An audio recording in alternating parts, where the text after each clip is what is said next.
Hi friends, ஸ்கூல்லேருந்து வந்த உடனே குழந்தைங்க ஸ்நாக்ஸ் கேட்குறாங்களா? டக்குன்னு ஹெல்த்தியாக ஒரு 10 நிமிஷத்தில் வீட்டில் இருக்கிற பொருளை வச்சு எப்படி செய்கிறது அப்படின்னு பார்க்கலாம் வாங்க. ஒரு கப் வேர்க்கடலையை சுத்தம் பண்ணிவிட்டு ஒரு வானலியில் சேர்த்து ஸ்டவ்வை ஸ்லோ ஃப்ளேமில் வச்சுட்டு வறுத்து எடுத்துக்கலாங்க. இப்போ பாருங்கள், இது நல்லா வறுபட்டுருச்சு. இதை ஒரு பிளேட்டுக்கு மாற்றிக்கலாம்.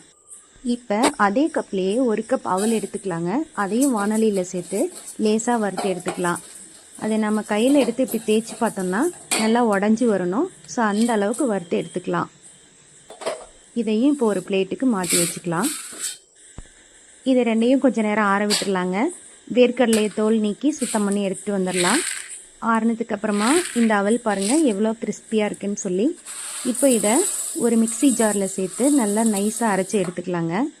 நம்ம அரைச்சது இந்த அளவுக்கு, இப்போ பாருங்கள் இந்த அளவுக்கு நைஸாக இருக்கிற மாதிரி அரைச்சி எடுத்துக்கோங்க. இப்போ அதே மிக்சி ஜாரில் நம்ம ரெடி பண்ணி வச்சுருக்கக்கூடிய வேர்க்கடலையும் சேர்த்து கொரகரப்பாக அரைச்சி இந்த அவல் மாவு கூடவே சேர்த்துக்கோங்க. இப்போ ஸ்டவ்வில் ஒரு வானலியை வச்சுக்கலாம். அது சூடான உடனே 2 ஸ்பூன் நெய் சேர்த்துக்கலாம். நெய் உருகின உடனே ஒரு 10 முந்திரி, ஒரு 10 பாதாம், ஒரு 10-15 திராட்சை, இது எல்லாத்தையும் சேர்த்து நல்லா பொன்னிறமாக வர வரைக்கும் நம்ம வறுத்து எடுத்துக்கலாம். இப்போ பாருங்கள், இதெல்லாம் நல்லா வறுபட்டுருச்சு. இது எல்லாத்தையும் ஒரு ஸ்பூனில் எடுத்து நம்ம ஏற்கனவே ரெடி பண்ணி வச்சுருக்கக்கூடிய வேர்க்கடலை பொடி கூட சேர்த்துக்கலாம். இப்போ அதே நெய்லேயே ஒரு அரை கப் தேங்காய் நான் குட்டி குட்டியாக கட் பண்ணி வச்சுருக்கேங்க. அதையும் நல்லா பொன்னிறமாக வர வரைக்கும் வறுத்து எடுத்து இப்போ இது கூடவே சேர்த்துக்கலாம். மறுபடியும் ஒரு வானலியில் ஒரு கப் துருவன பனை வெல்லம் அதை எடுத்துக்கலாங்க.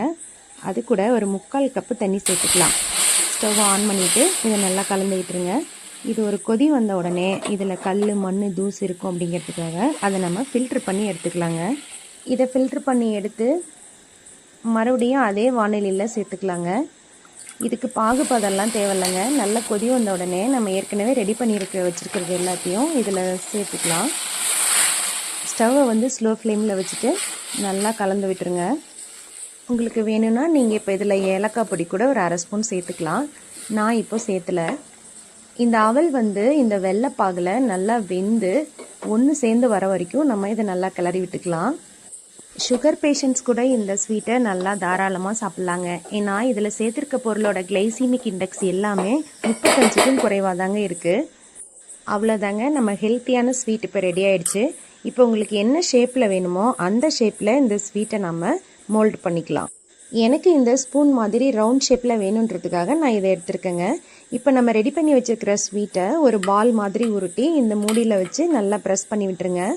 இது போல் விரலை வச்சு நல்லா ப்ரெஸ் பண்ணி விட்டுட்டு ஒரு 2-3 டைம்ஸ் இந்த மாதிரி தட்டினீங்கன்னா போதுங்க. இதில் இருக்கிற ஸ்வீட் தானாக கீழே வந்துடும். பாருங்கள், பார்க்குறதுக்கே எவ்வளோ சூப்பராக இருக்குது. உங்களுக்கு என்ன ஷேப்பில் வேணுமோ அந்த ஷேப்பில் நீங்கள் செஞ்சு எடுத்துக்கலாங்க.